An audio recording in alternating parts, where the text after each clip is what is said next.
You ain't dead yet. I tell you what, so much happens, and that's what kind of drives me to think about some of these things. And so a couple of things happened over the weekend and that have been happening kind of with this gardening and a bunch of other stuff. And so it showed up for me this time, and you'll hear a little bit more on the podcast as well this week.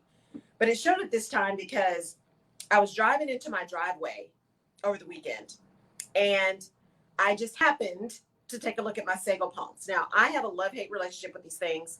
Actually, it's more hate than love. I just don't like them. And Jerry and I were talking about that. I don't know what it is. I'm just not a fan of sago palms. I just don't like them. And I've got 3 of them in my front yard. And there's a small one, a medium, and a large. It's like 3 bears, right? A small, a medium, and a large. And they're like that because of the way the trees go over my driveway. And so the smallest one doesn't get as much sun, blah, blah, blah, blah. So when we had snowpocalypse, they died, or at least they looked like they were dead. So all the fronds turned brown. It took them forever. They really weren't doing anything. Although I did see like these little babies, like some of the seeds had fallen out. So I saw these little baby sago palms kind of forming by the trunk in the ground, by the trunk of the ones that were there. So I had the people come and cut off all the fronds. And then the same thing was happening with my other trees. I ended up having to actually cut down a tree in my backyard, a huge palm tree in my backyard that was dead. Although now with these sago palms, I'm wondering if my other one was eventually going to come back, but it's gone now, too late. And then my trees in the front, which are, I think, fruitless mulberry or some kind of mulberry tree, had some rotting limbs. And then one of them was just mostly dead. And I just hadn't even noticed, right? That whole lack of awareness sometimes of our surroundings. But this time when I drove up, I thought, wait a minute. Not only was the baby sago palm, and I posted this, you can see the pictures on my Facebook page, laurelrutledge.com, and on my Instagram, Laurel, the Rutledge Perspective, and laurel.k.rutledge. You can see the pictures. Not only was the little baby one fuller than I've ever seen it, like ever. It's like nothing happened. The middle one is the same way. So full. It's later stage, but it is really full, more full than I've ever seen it. And then the large one has started sprouting again too. And I just knew it was dead. And all the little baby ones are growing stuff. My tree that I had to take all the dead branches off, it is like branches growing from everywhere, right? New growth everywhere.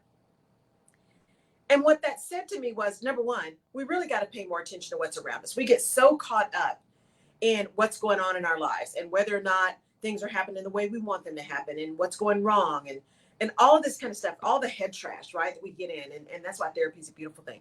We get caught up in all the madness. And we do have to give ourselves grace because sometimes you just can't do any better. You're doing good to just get out of bed every day. And you should give yourself grace and honor. If that's the best you can do, that's the best you can do that day. And just try to do better tomorrow.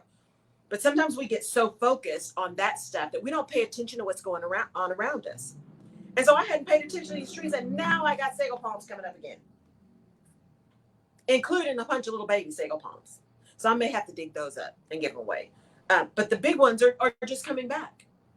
The same thing happened in my garden because you guys have been following me too. This gardening thing just took over. All I wanted was cucumbers and strawberries. That's what I wanted.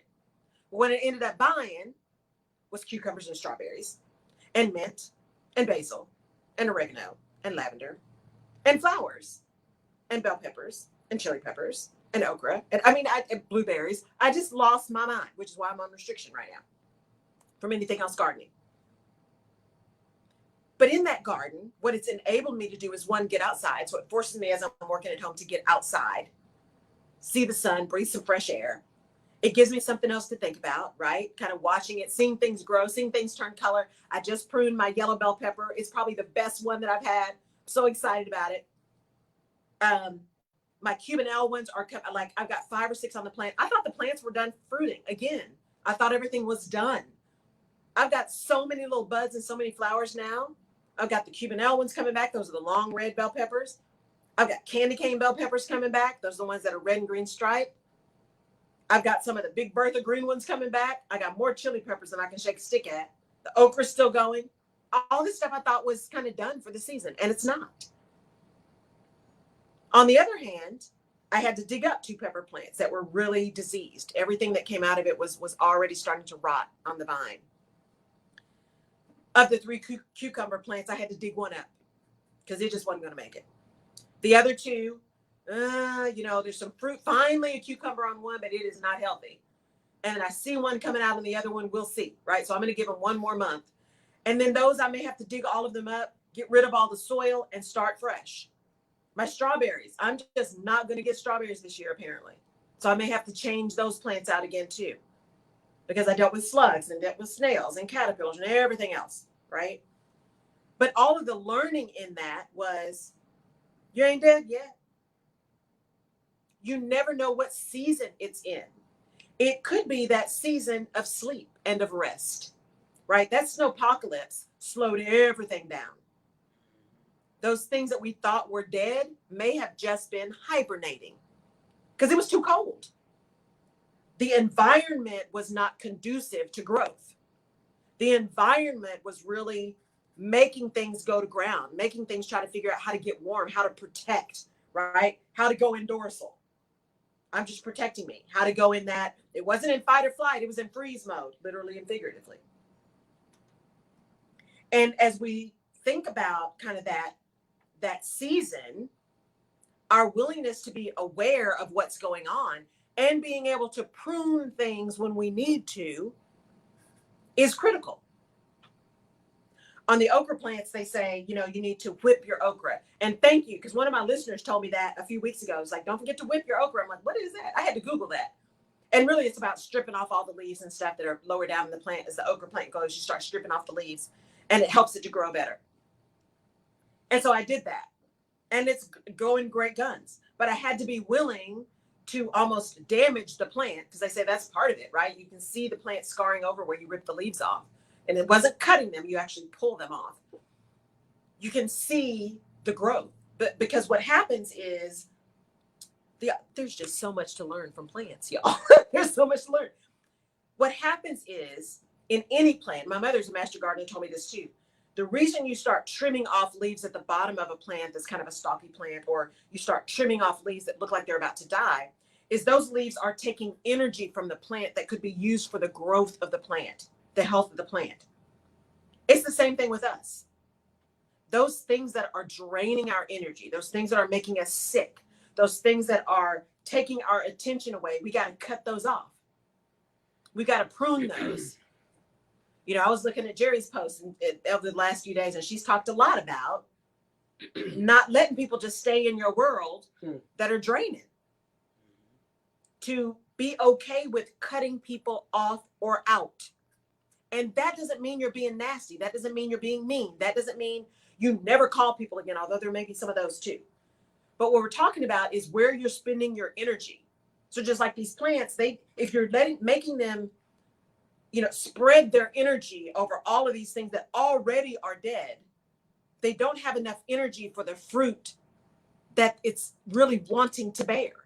It doesn't have enough energy to make that fruit healthy and strong. It's the same with us. Until we're dead, we need to manage our energy so that we are moving forward into what we say we want. And we have to recognize that sometimes the message and the process doesn't come when we want it.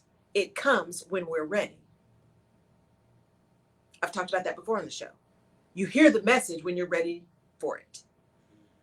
You hear the message when you're ready for it. It was the same thing when I found this other mastermind class that I'm going to join, that I'm really excited about, right? This is a woman who is from DC. She's in DC. She's from Detroit. So that was one thing we had in common. I lived in Detroit for a while. And she has put together this class that is targeting and specifically for African-American women. A master class, a mastermind. Lifetime access, right? Really small cohorts, 10 people. And I'm so excited by it. And not that my other masterminds were a problem. I mean, there things come into our lives and we are aware of things when we need them. But more and more recently, I have been really looking for kind of that engagement with people who have at some level, a shared experience where you walk in and you don't have to explain, that people just get it because they've lived it too. And yet, as soon as I talked to her and I said, yes, I'm in and we're going to do this, I immediately started, oh man, I wish I'd known this sooner. I wish I'd found her sooner. I would, shoulda, coulda, woulda, didn't. And I had to stop myself. I literally put my hands up and said, stop. Because if I'm honest with myself, one, I'm not dead yet. So there is time. This woman was revealed to me because my business partner is the one that told me about her. And she told me about her several months ago. And I didn't act upon it. And then I finally did. And I sent her a thing through LinkedIn. And I said, I haven't heard anything. She's like, well, she's taking a social media break. And then we finally connected. And the reality is I wouldn't have been prepared before. It wasn't the time for us to connect before. It wasn't the time. So I could sit there and beat myself up and say, oh my gosh, look at the time you wasted. Why didn't you do this sooner? Why didn't you reach out sooner? Why? And whys are important. But having a why connected to beating yourself up about something, that is not the right kind of why. So I stopped and I said, but no, people come into your life for a reason, a season, or a lifetime. And sometimes people come into your life for a lifetime, but it's sporadic. Like they may be gone for a little bit and then they come back. It's the same thing as you're building a career or you're building a business or you're just moving through life. People come in for a reason, a season, or a lifetime. You hear messages when you're supposed to hear them. But what's important about that is that whole idea of, luck is when opportunity meets preparation. So what have you been doing to prepare for whatever that thing is that's coming? And part of that is awareness. Being aware of the trees that you thought were dead that are coming back. Being aware of, hey, I don't know what's going on here, but I'm going to go get this app that's going to tell me what this mushroom is so I know if I need to dig stuff up or if I can just spray it with something. I'm going to be aware enough that I can go ask the people at, Buchanan's nursery what's going on and what I need to do. And be humble enough to know that I don't know everything and be courageous enough to know that it is not a reflection of my intellect to ask questions.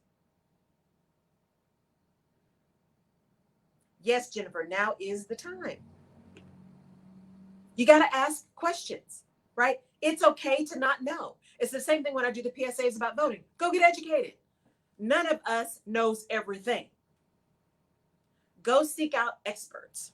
Go seek out people that you resonate with. And resonating doesn't mean you always have this exact same idea, because the whole point is you want people to challenge you, right? Just like whipping okra. One way for it to grow is you to rip off the stuff that's dead. If you think about how you build, right? When you're getting healthy and you're building muscle, you got to break the muscle down in order to build it back up. That strain that you're feeling, you get stronger by doing. You get stronger by doing things that you've never done before. You get stronger by struggling.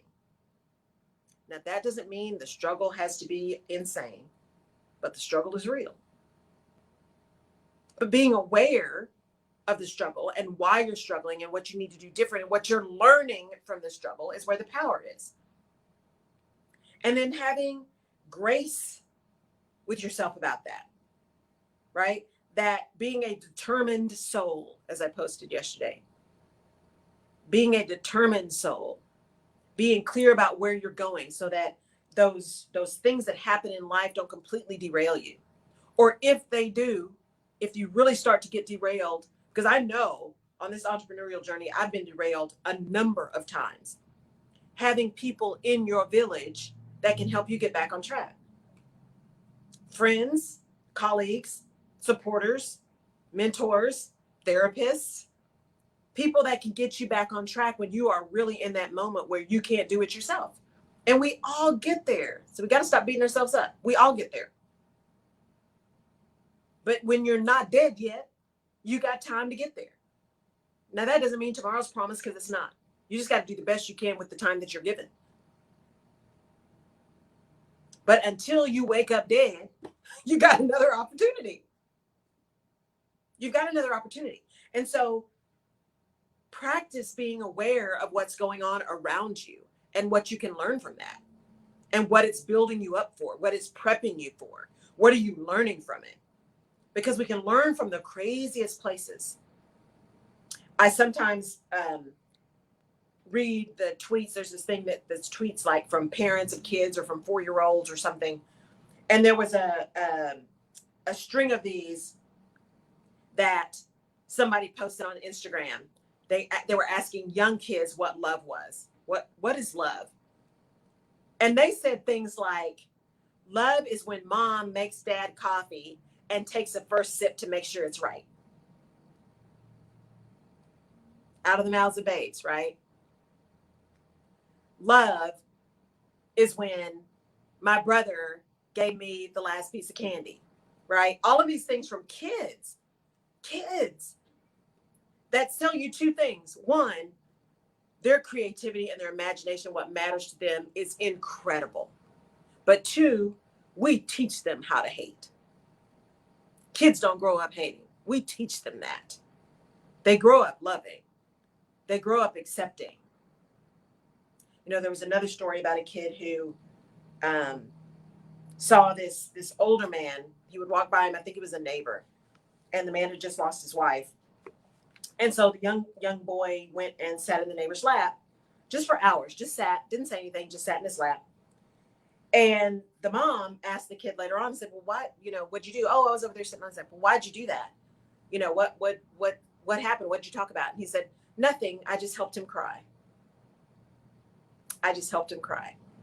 Right? So the kid's recognition that this person was in pain, and by sitting on their lap and helping them cry, just being able to be there for them, being able to support them.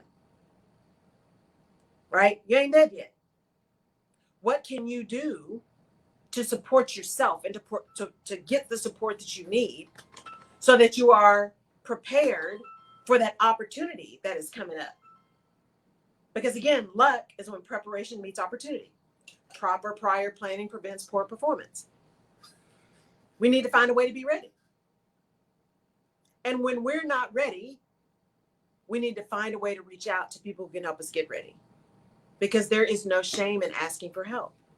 There's no shame in saying, I don't know. There is courage, in fact, in saying, I don't know. I don't know everything. I have no idea. I've never seen that before. Or I don't know how I'm going to get through this.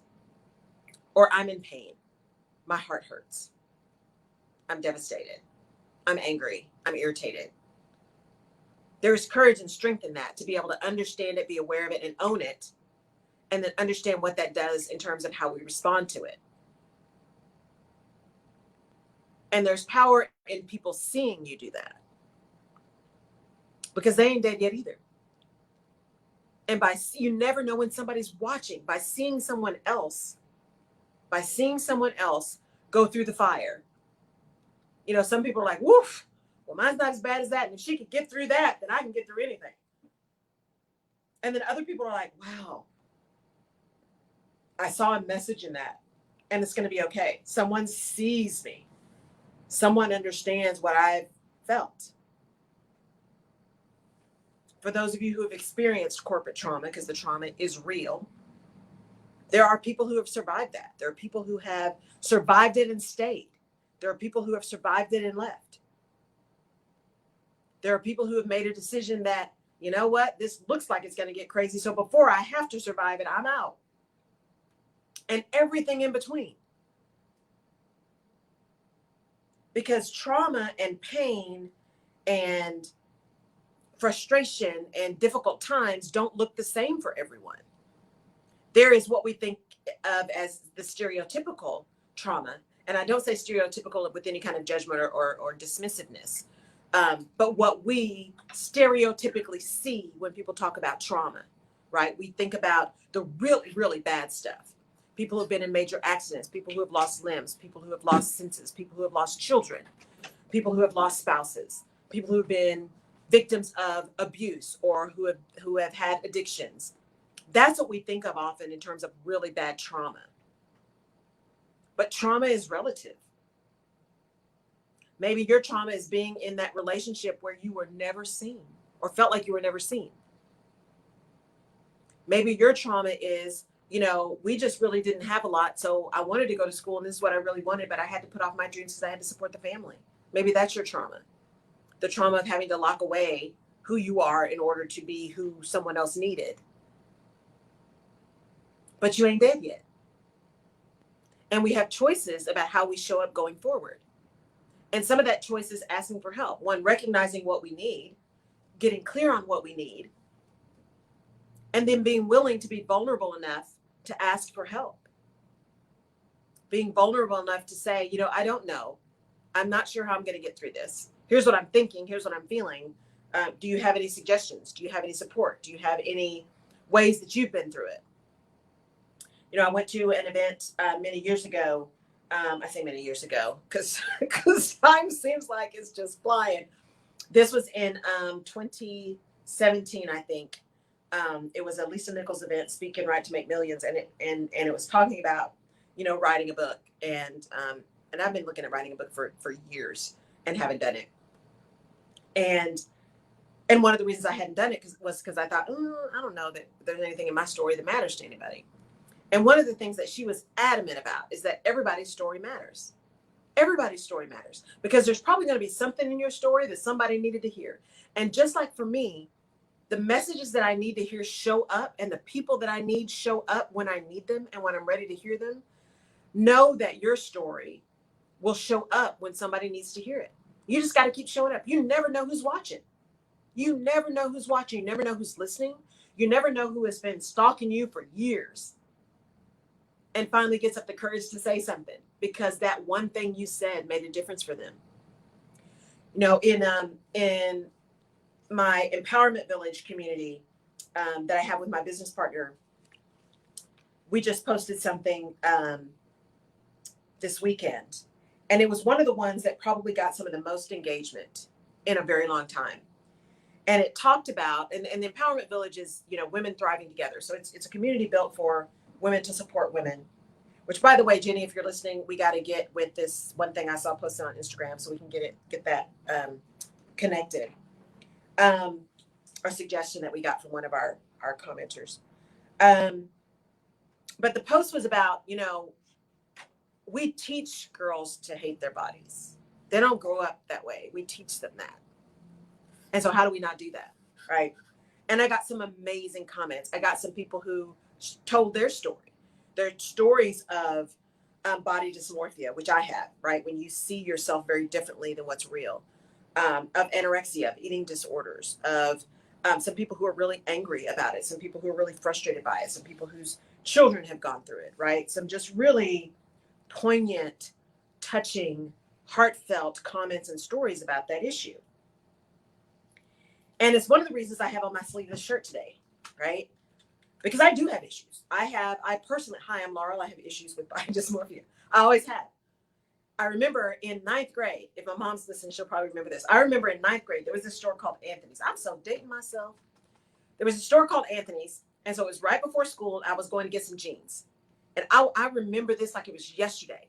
And my mom and I were in the dressing room. And I was trying on these jeans. And I burst into tears. And these jeans were like a size 9 or something. I don't know. It wasn't outrageous. It was a size 9. And let me rephrase that. At the time, I personally thought anything above a, 4 was huge because that's what we've been taught, right? Anyway, they were a 9, tried these on, and I could see my hips burst into tears, like inconsolable tears. And I remember my mom looking at me, not knowing what to do. I mean, she was so wonderful, rubbing my back and saying it's okay. And she's like, baby, you just got hips. You're a girl. You've got hips. You're growing up. You've got hips.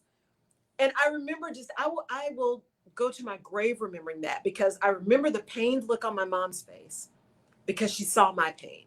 I remember her love and I remember her words. You've got hips. There's nothing wrong with you. You got hips. Right? I remember when I was in high school and I was in the flag corps and we wore these little skirts, right? This Lycra stuff because it's band uniforms and band uniforms are not forgiving. Yes, I was a band geek, but I loved it. And I remember I wouldn't eat before the games because heaven forbid my stomach start pooching out because we had on these little skirts. And that was ridiculous, y'all. It was ridiculous, but it was real for me. And so, like today, I'm wearing this sleeveless shirt because it's, well, it's not hot in here because, Jerry P. Beasley likes to freeze me out. But I wore it because I like the shirt, but because when I posted that on Monday, it was also a conviction because and I'm going to say this because this is my truth, I hate my arms. I hate my arms. I used to love my arms. I hate my arms because my arms have gotten flabby as I lost, all this weight that I lost. I lost it fairly quickly, relatively speaking. And so trying to get, elasticity in your skin, and there's age and all this kind of stuff. And I just hate them. And yet, as I posted that on Monday, I said, you know what? You don't hate your arms. You don't hate your arms.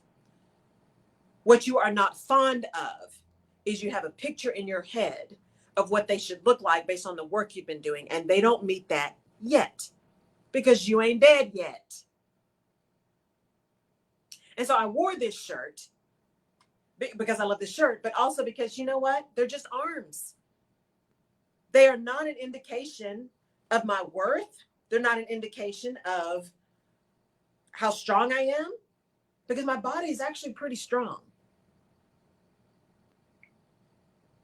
They're just an indication of I've been living a long time and I've had some weight issues and I've lost some weight. And my body tells a story.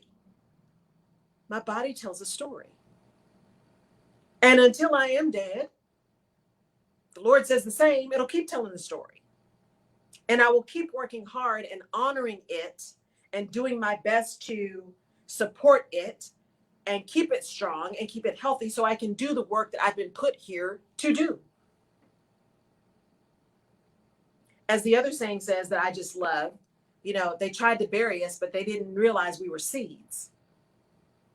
So I'm trying to ensure that I am feeding me the way I need to feed me so that I can continue to grow, so I can re-sow into other people so that they can grow and sow their seeds into other people, and so on and so on and so on. Wasn't that a commercial? And so on and so on and so on. Like the ripple effect, right? When a pebble hits in the water, you see the ripple effect, those concentric circles that build. How can each one teach one? How can each one reach one? It's the same thing with us. Until we can no longer do, then we are at some level obligated to do the best we can.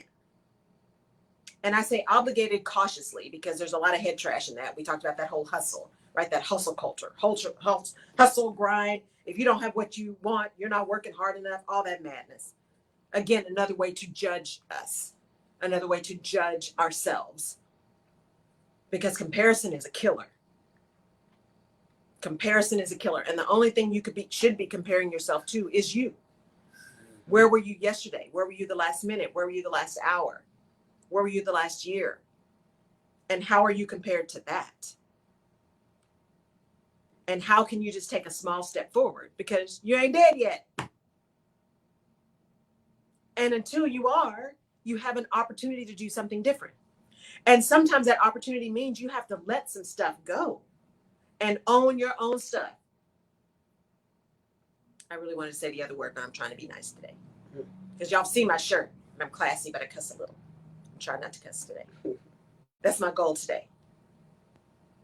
But sometimes that's just the right word, But that idea that as we can move forward, as we are being still, as we are surrendering to the purpose that's been given to us, as we are acknowledging what that is and really hearing our own voice and not everybody else's, it's important to be able to sit in that with some strength and be okay with doing that. That's what's important. That's what's important. And to have the courage to know when it's time to cut something or someone off. Because not everyone is meant to go everywhere with you. And you're not meant to go everywhere with everyone. And it changes over time. There are going to be people that are going to stick with you forever. Forever. And then there are some that just aren't. And some that just aren't may even be family. Because again, not everybody's going to get what you're trying to do. And don't let that dissuade you, because God gave the vision to you, not to them. And if God isn't your thing, the universe, whatever your thing is, whatever your higher power is, whatever it is you rely upon, what is it that you're walking in? What is it that you gain your strength from? Where do you go when you need to regroup and reset and realign? Where do you go to rebuild your awareness of what you're trying to do? Where do you go to get back to clarity? Where do you go to get that surge of energy?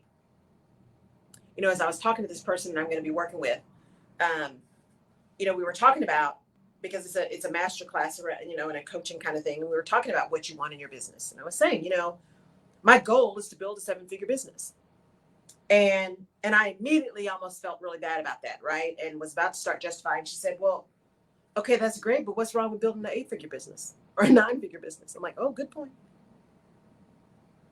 And it made me then talk to her about my business in a different way. Instead of feeling like I was making excuses like, oh, but you know, it's not because I'm trying to be, you know, that person. I stood in my conviction was, no, I want a 7-figure business because I want to make a 7-figure impact. That's why I want a 7-figure business. Because right, wrong, or indifferent, money still talks, y'all. It just does. And that doesn't mean you can't give freely of your time, and you should. Where you can give, you should give. And there are some practicalities that need to be done, right? There's still mortgages to pay and gas to buy and food to buy and all those kind of things, right? That don't take 7 figures to do. But I want to be able to make a huge impact. So I want a huge business to be able to make a huge impact. And even in telling her that, I was like, you know, and there are some things I want to do. One of those is I want my mother to have anything she wants ever. Anything she could dream of, I want her to be able to have. I want to be able to provide that for her and my family. And then the one indulgence that I do want to have is travel. I miss travel. And I love to travel. And I no longer travel in a way that is, you know, 4 people to a hotel room. I just don't do that anymore. Mm-hmm. I don't do the, you know, back of the international plane in the middle seat of the 5. I just don't do that anymore. I would rather wait and save and be in business class or first class for that 8-hour flight. Just because I'm also not 20 anymore. You know, the legs swell, the feet swell, you get tired. And I've earned the ability to travel in that way and to see places and to see the world. So yeah, that's one thing I do want to indulge in. But then again, I'm not gone every week, right? So it's sitting in that power to say, I am really clear on why I'm doing what I'm doing and the impact that it can have. And I want to have that impact. And here are the things that I also know that I need to do for me to be able to continue to feed me so that I can continue to make that impact. And then holding yourself accountable. I say I really want to get my Spanish and my French back, and I have yet to get to those tutors. So what's the problem? Because that's just about taking action, right? But I also have to own where I am. And there's some other things that I know me and I know how my brain works. Let's get these things off the list so that it frees up that mental space to be able to move forward in these other things I want to do. That's what's important. And so instead of being, Laurel, what's wrong with you? Why haven't you done that? You keep saying it. Do you really mean it? Is that what you really want? Or is that just lip service? Instead of going down that rabbit hole of you know, beating myself up, it's like, stop. Let's be aware of what's preventing you from doing it and address that. It's the root cause, right? The 5 whys. Why haven't you done it yet? Understand why, and then you can address it. I haven't done it yet because there's some other things from an infrastructure perspective that I've got to get fixed, right? That is taking me much longer than I thought, because every time I get ready to hit send and say it's done, I remember one more thing that has to be done. Or 5 more things, which is why I haven't hit send yet. But it's going to get done because I'm working on it actively. And there's some other things that I'm working on actively to make sure they happen. Because I'm not dead yet. And there are things I want to do.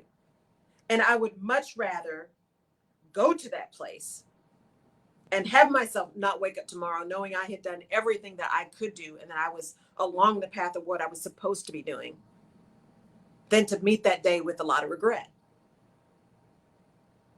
There's all kinds of memes and quotes around, the only regret is the chance not taken, the shot not taken, right?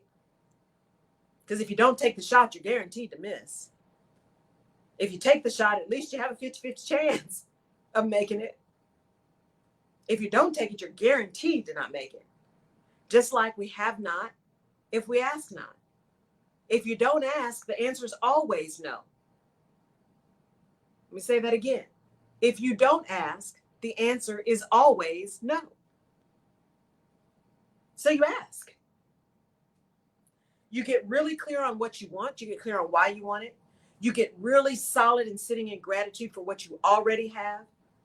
Because gratitude is also a foundation of power. And I mean sincere gratitude, not that kind of, oh, I'm supposed to say thank you. Thank you, Lord. No, I mean really sincere appreciation for what you have, including just the fact that you have this day, this minute, this hour, because none of that's guaranteed. Sitting in that gratitude as a foundation and a clear foundation, full stop. I am grateful for everything I have in this moment, full stop. And sit in that. And here's what I would like to do going forward and what I believe for myself. Here's what I would like to attract, and here's why. And then believe for that too. And be prepared for it to show up in a way that you didn't expect. Because it is going to show up. It just may look completely different, so you're not going to be able to recognize it. Because we get really excited about, here's what I want. I want a house on Martha's Vineyard on the end of a block with 10 bedrooms and 5 bathrooms. And that's what I want. That's what I'm believing for. And then when you get the house in the hill country,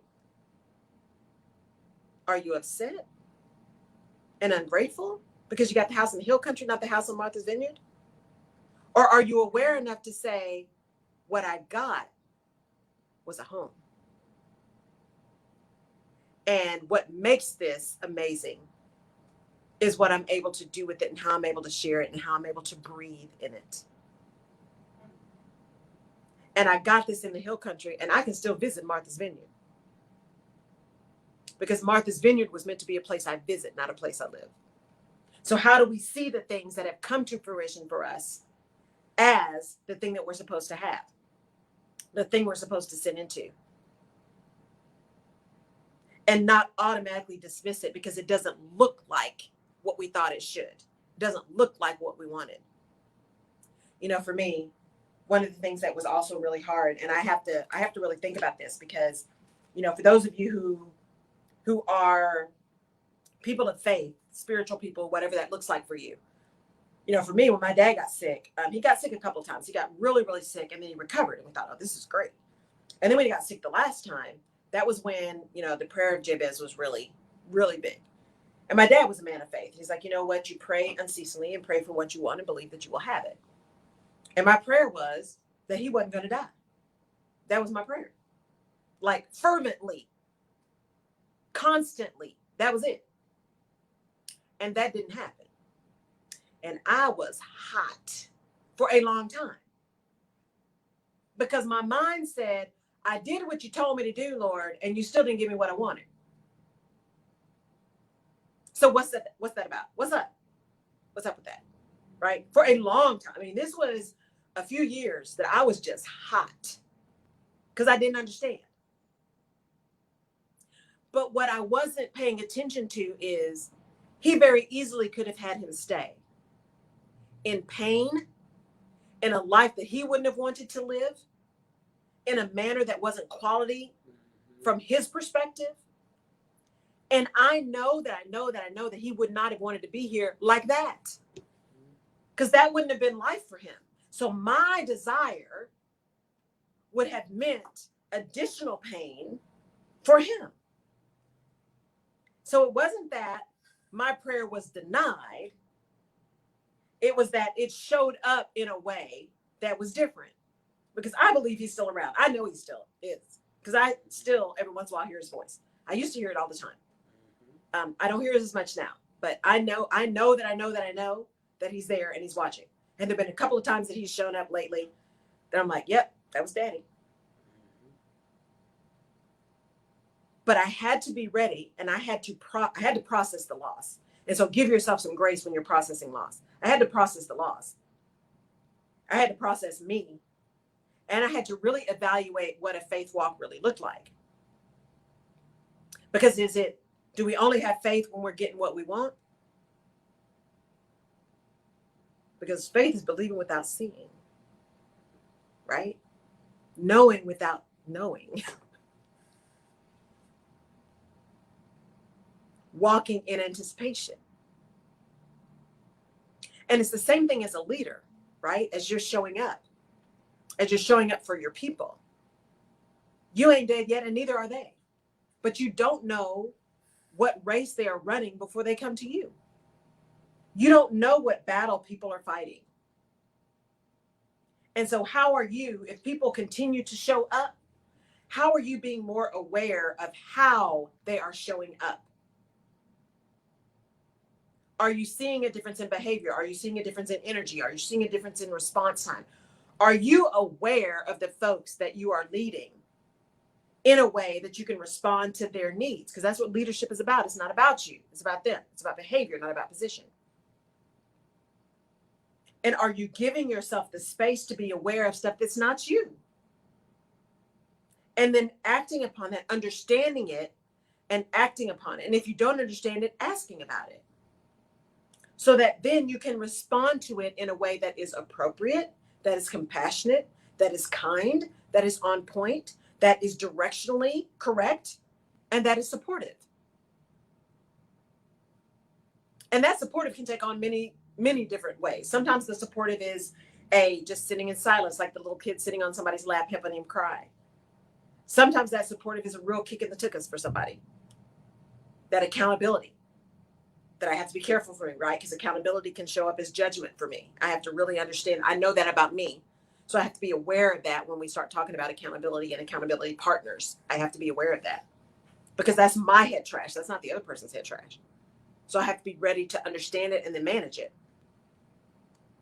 But that takes an understanding that as long as we have another minute, another hour, another day, we have another opportunity to do something that moves us along our purpose and our path.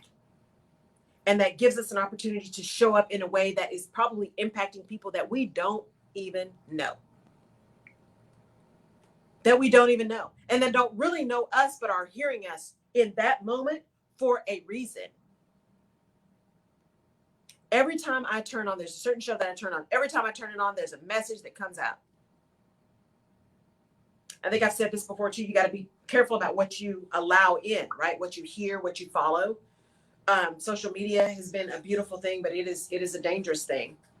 And this morning, I always turn on the news because I'm trying to see what's going on, what's traffic doing, what's weather doing, all that kind of stuff, which is great. But then you get all the other stuff in between. Who got shot? Who got robbed? You get all the negative stuff in between the weather and the traffic. And starting your day with all that negativity has an impact. And so this morning, I didn't do that. I listened to something else. I listened to something that was much more uplifting, that was about a message, right? That was more about, faith and believing and walking and all that kind of stuff. And it really sets your day different. And by doing that, as soon as I turned it on and the person started talking, the fifth word out of their mouth was surrender. Now, I know that was not a coincidence. Because they say that was not a coinkydink. The word was surrender. Okay, God wink. I get it. I hear you.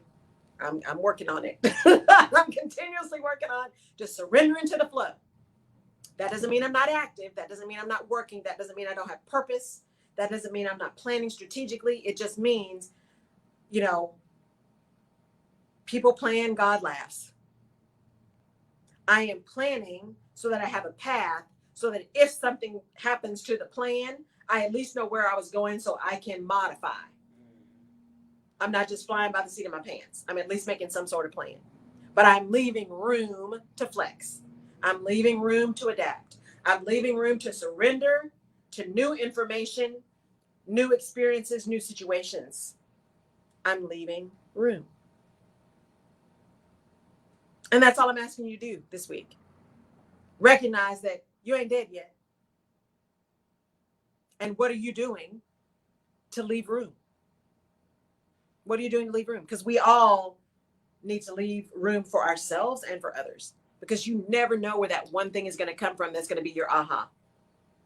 That's going to be the thing that changes your trajectory. Or you never know when you're going to be that for someone else. That's just how it works. None of us gets through this life alone. None of us. So you never know how you're going to impact just by showing up. Just by simply showing up. So, that's the Rutledge perspective this week. Jennifer, yeah, Anthony. You remember Anthony's. I really appreciate y'all listening. Go check out Gory Village. I don't know if we had any questions on the other page, Jerry, or comments. I'm so glad y'all showed up. So glad y'all are here.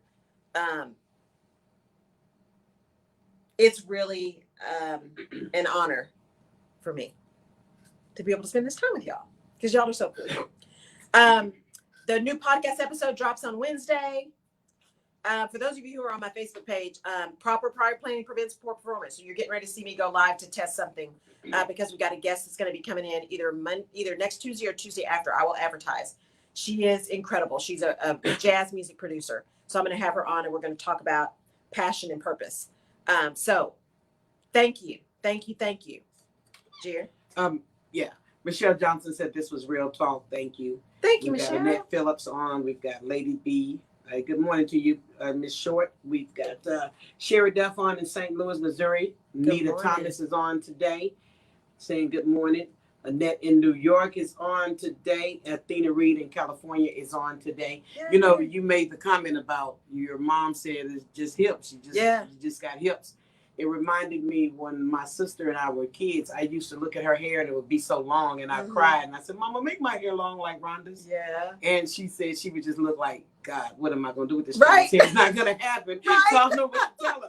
So, you know, we all have those little issues and those little quirks, but as we grow, prayerfully, we grow out of some things and other things are, like you said, it's a daily challenge to make sure that you can get past it. Just like you said, you saw the sago palms. And a lot of times we don't even know that we've had growth.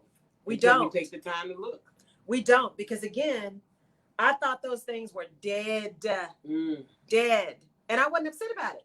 But look at this growth and look at the lesson that came out of that growth. Not dead yet. So don't count people out. Don't count people out and don't count yourself out. That's even more important. Don't count yourself out. Thank y'all for being here. I really appreciate it. I am honored and humbled when you choose to spend your time with me. We'll be back again next week. If you're paying attention to my page, just kind of overlook the next few minutes because Jerry and I are testing some tech. Proper prior planning prevents poor performance. Thank y'all. We'll see you next week. Bye.